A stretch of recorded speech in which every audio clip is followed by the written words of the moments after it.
Thank you, Crystal.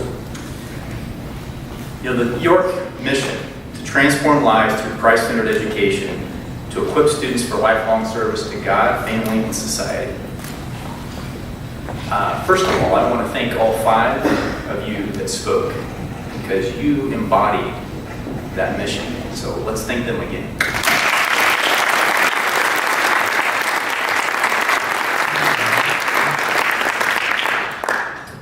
So let's start with transformation.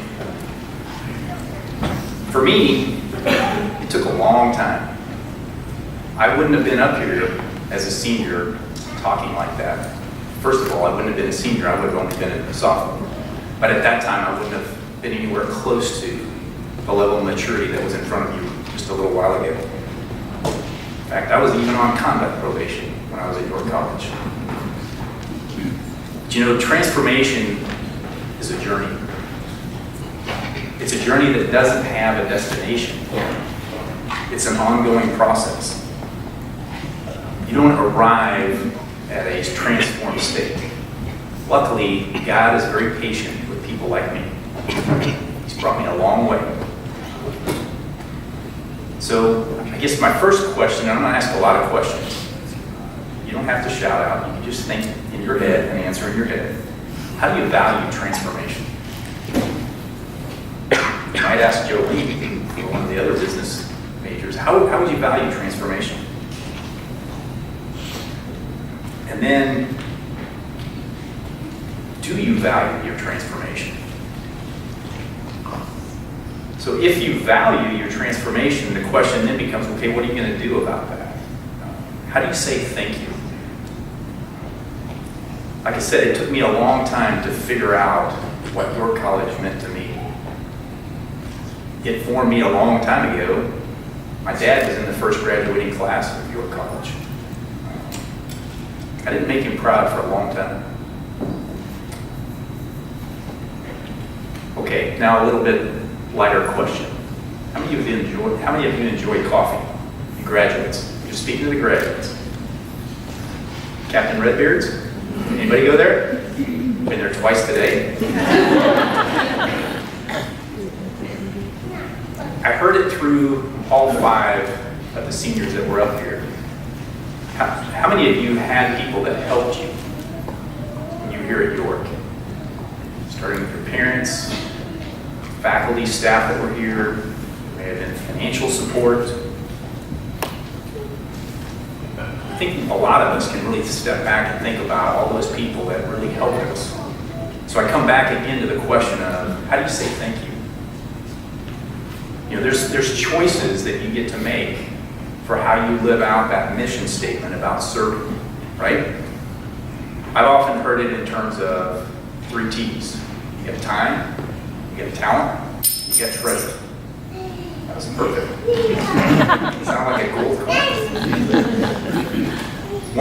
One of the ways that you're going to help this place and say thank you is by talking about it, by being yourself, by showing those people that you come in contact, that transformation that you've been through and that you're still going through, or what your college meant to you. That's going to bring other students here.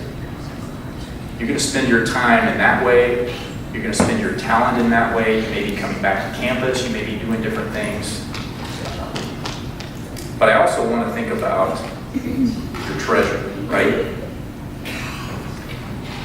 It took me, again, a long time of transformation, which then it took me a long time to say thank you to York College. Started getting involved, and frankly, I put too much emphasis for much of my life on what people thought of me.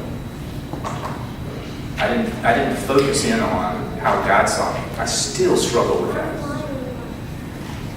When I started kind of figuring that out, and somebody said, you can come back to this place.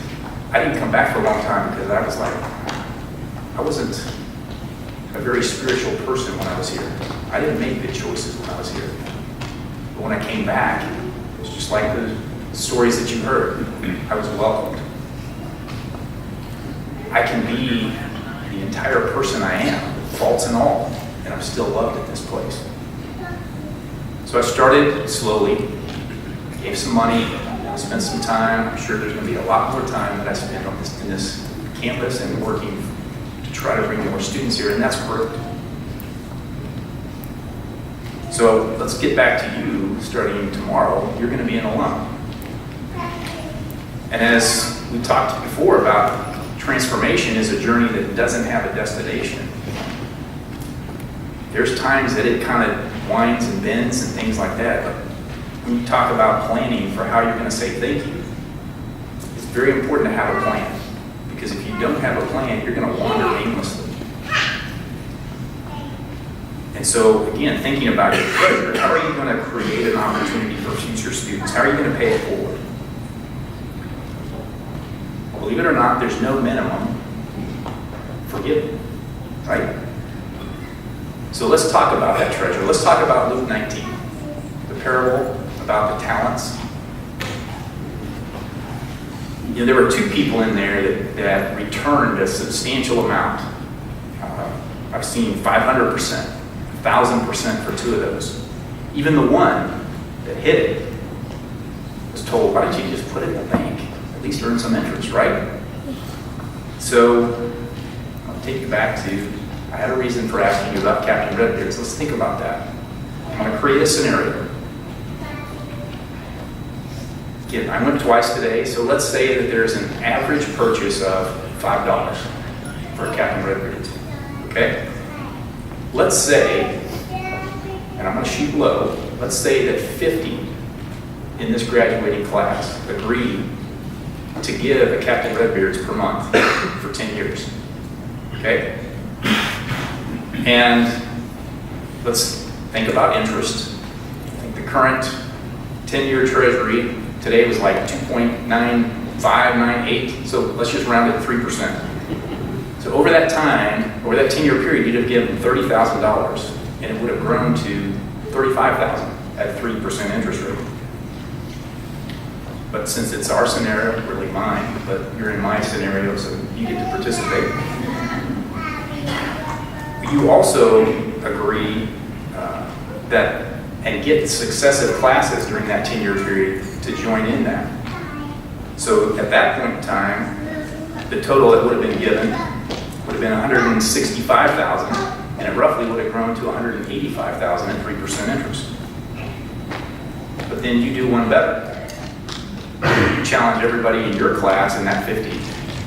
Okay, every other year, I'm going to up my Captain Redbeards. I'm going to up the ante by 1. So by the end of the 10 years, you're giving 5 Captain Redbeards per month. It's not a lot. That's only $25 a month, right? And again, you get all the classes behind you in that 10-year period to do the same thing. They don't have as much time. But that would grow to about $400,000. It's not a bad amount of money. So let me throw out a challenge to you as a class. I'm pretty confident in this. I may be proved wrong. I don't think there's ever been a class in the history of York that as 100% of that class was giving something in terms of money. Be the first class. But let's go back to Luke 19. What about those other two? 500%, 1,000%. So instead of giving the money, and let's say we're putting it into a treasury and earning 3%, you give that money and you're allowing faculty and staff here to invest that in future students, in their transformation. Which takes me back to, how do you value transformation? I submit to you that the return that you're going to get from that money is even more than that 1,000%. It's a kingdom return, and it's substantial. So as an alum, I welcome you to the relationship as an alumni. Again, I challenge you as an individual and as a class. Say thank you in whatever way you can with your time, your treasure, and your talent. But plan well. Plans change. Plan well. Change that plan well and execute well on your strategy so you don't wander around. Welcome to the Alumni Fellowship.